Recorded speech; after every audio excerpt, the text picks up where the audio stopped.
everyone, and welcome to the very first episode of GobbledyCook, where I share my culinary adventures and experiments with all of you.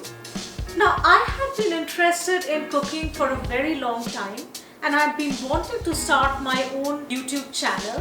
When I finally decided to launch, I wasn't sure which was the first recipe that I picked for my channel. So there's a little story behind the recipe that I'm going to be sharing with you today, but more on that after this short music. Stay tuned.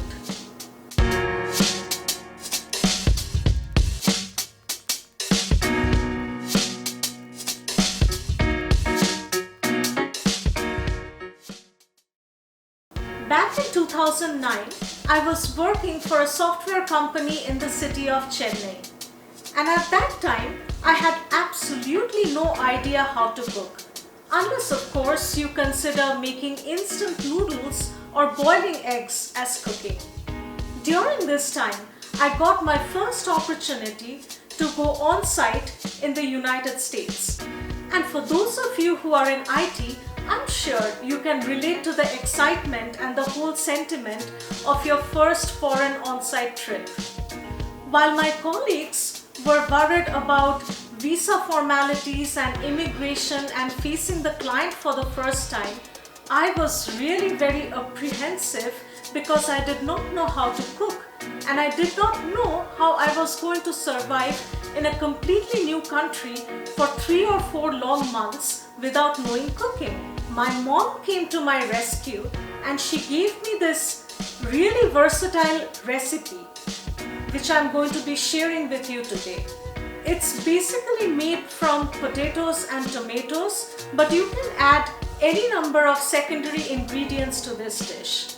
And here's proof of how versatile this recipe truly is.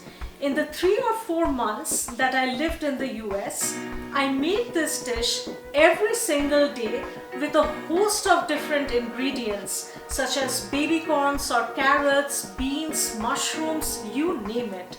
And every day it was as if I was making a completely new dish.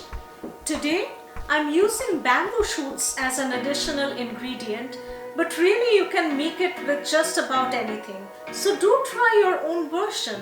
So for my first episode, I thought that I should pay homage to this recipe, which was really my entry into the world of cooking.